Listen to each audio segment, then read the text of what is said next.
This video is a continuation of my previous video called MGTOW, the Traditionalism Cycle.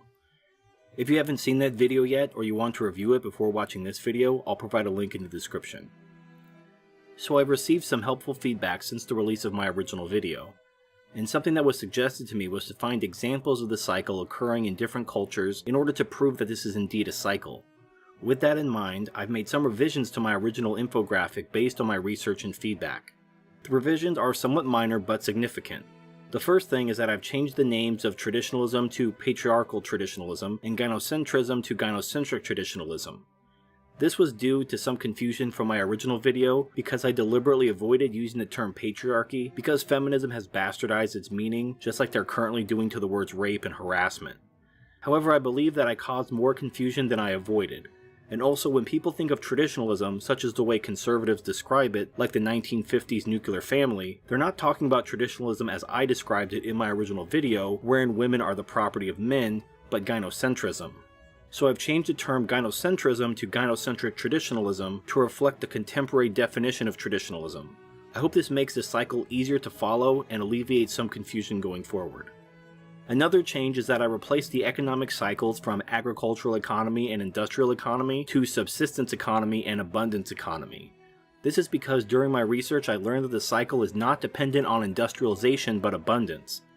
The principle is still the same, in that as the economy raises the standard of living, women begin to demand more rights until a feminist movement forms. It seems the best way to keep a feminist movement from forming is poverty. Industrialization obviously brought wealth and a higher standard of living to the people of America, but in other cultures it was something else. Essentially, the mechanism of abundance may differ, but the results are universal. So let's look at three cultures at different stages of the cycle.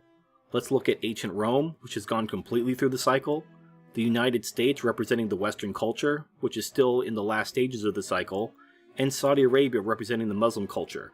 I'm not the first person in the manosphere to make a video about the links between feminism and Rome, so I'm linking to some videos by Not Sure and Raging Golden Eagle about this subject as well. To begin, let's look at ancient Rome. There were earlier civilizations, but records are rather spotty, and it's difficult to pin down historical events and separate history from mythology. Rome began in the patriarchal traditionalism state from an unknown time period before 700 BC to about 195 BC. The main characteristic of this era was a doctrine, patria potestas. I'm not a Latin speaker, I apologize. Which is Latin for power of the father. I'll just read the entry from the Encyclopedia Britannica regarding this doctrine.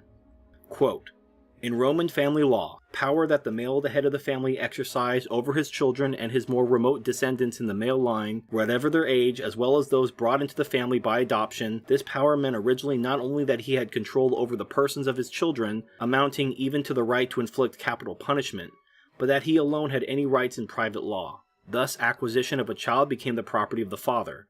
The father might allow a child, as he might a slave, certain property to treat as his own, but in the eyes of the law, it continued to belong to the father." Unquote. I've heard some people in the comment section say that women never really submitted to their husbands, and that even in ancient times women ran the show through the power of vagina, but I disagree. Under patria potestas, a father and a husband was the judge, jury, and executioner within his family.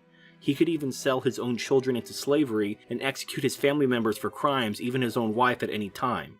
As you can imagine, a feminist movement would be impossible to initiate under that kind of system, and history simply doesn't record how many would-be feminists were executed by their husbands and fathers.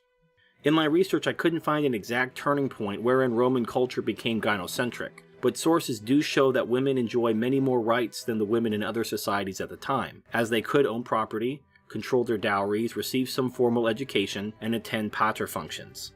However, a turning point in Rome occurred around 195 BC, when a law called Lex Oppia was overturned based on mobs of protesting women. Lex Oppia was a law that limited the amount of jewelry and adornment women could wear. It also dictated that women could not wear tunics of different colors. The purpose of this law was to raise money for the war with Carthage and Hannibal known as the Second Punic War.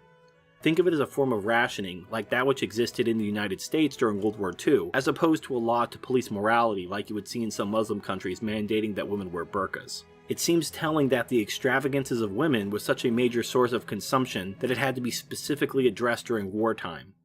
However, in 195 BC the law was repealed, mostly due to the end of the Punic Wars.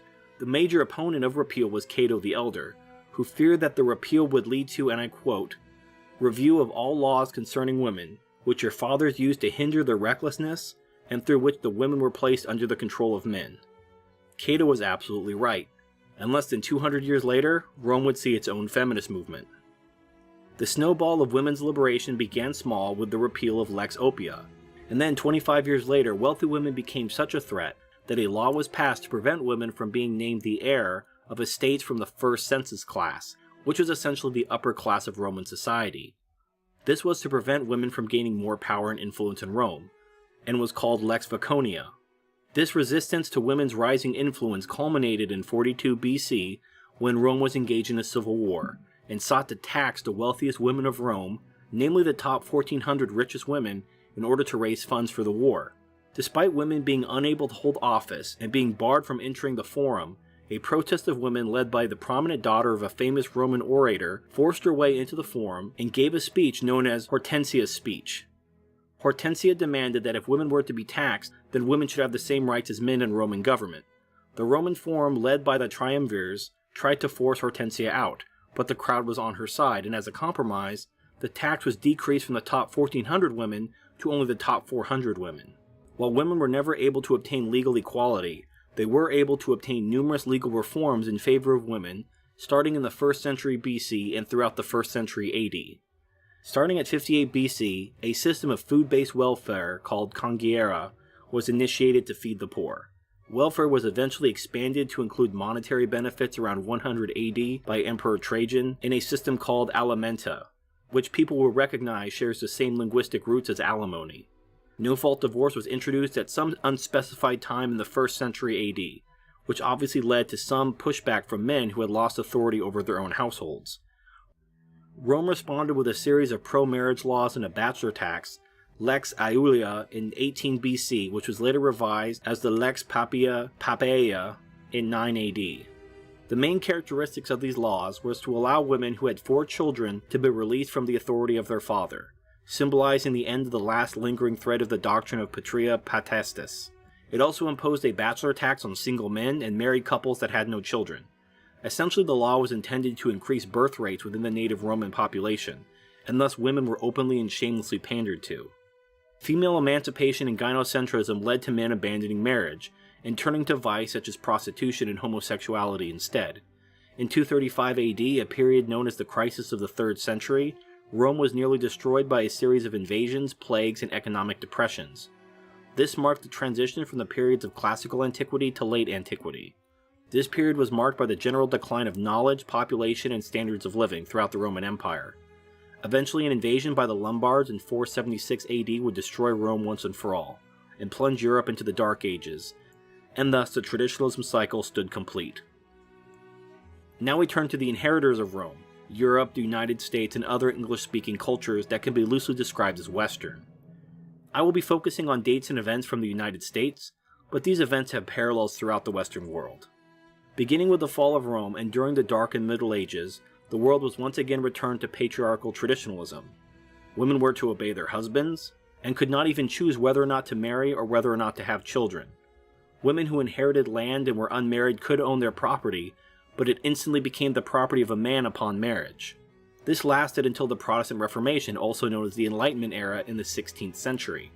Women were encouraged to learn to read and write in order to better instruct their children in Christianity. Protestants also closed the monasteries, as these were not found in Scripture. Thus women were to be generally educated to offset the loss of nuns who were previously specifically educated, but only after taking vows of poverty and chastity. This education of women led to several prominent female writers during the Enlightenment era, during the 18th century. Karen O'Brien, in her book Women and the Enlightenment in 18th Century Britain, states that these female writers influenced Enlightenment concepts of gender, defined and defended female intellectual and moral agency, and enabled the development of 19th century feminism. The culminating event that signaled the permanent transition from gynocentric traditionalism to feminism was when women were given the right to vote, which in the United States happened in 1920, although the women's movement began 72 years earlier in 1848. From 1920 to approximately the 1990s, feminism has achieved several transformative victories in the emancipation of themselves and the subjugation of men and their resources for their own use. The welfare state began in 1935 as Social Security, was expanded in 1965 to include Medicare and Medicaid, and expanded again in 2010 to include subsidized health insurance known as the Patient Protection and Affordable Care Act, but better known as Obamacare. Additionally to the growing welfare state, feminism has achieved UN recognition for the universal rights of women in 1946. Although no word yet on when the universal rights of men will be recognized, sources advise not to hold your breath. No-fault divorce is one of the biggest changes in male-female relationship dynamics, which occurred in 1970. Title IX allowed schools to lawfully discriminate against men in favor of women in 1972, and affirmative action, which was originally intended to help black people in 1965, was hijacked by feminists in 1967. There are now over 80 welfare general programs, and almost 200 specific programs designed to help women and children specifically, and 0 designed to help men specifically. Women are also about 2 times more likely to use welfare in general, even if the entitlement is not gender specific. The 1990s brought so-called third wave feminism and open misandry into the culture. This has resulted in responses from men in the West, such as men going their own way, who are not allowing themselves to be destroyed financially by women in the state through gynocentric laws and institutions like marriage. This will surely end in collapse, just as it did in Rome. The birth rate is projected to be 0% by 2082, Social Security is projected to be bankrupt by 2033, and Medicare by 2024. How exactly it will end specifically is anyone's guess, but if you're fairly young, you're more than likely going to know firsthand within your lifetime. The cycle is not yet completed in the United States or in the West in general, but let's continue on to look at Saudi Arabia, which provides a fascinating example of how the cycle works within living memory. Saudi Arabia, originally just called Arabia, was the home of highly patriarchal tribes of nomads, and this continued until the rise of Islam in 630 AD. Islam is portrayed as horribly oppressive to women, but in reality it's actually surprisingly gynocentric. I'll be quoting from the Muslim Women's League, which published a resource called An Islamic Perspective on Divorce. According to this resource, the man most definitely does not control the marriage, and it's fairly equal between the man and the woman. When a man initiates a divorce, it's called talq, and the man must remain with his wife for 3 months and not have any sex.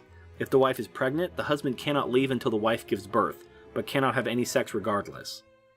If the woman seeks a divorce, it's called something else, and unlike the man, she must petition a judge and show cause before she can be granted a divorce. This sounds like a far cry from no-fault divorce, but as I Am Serious will tell you, it's actually not that difficult to do.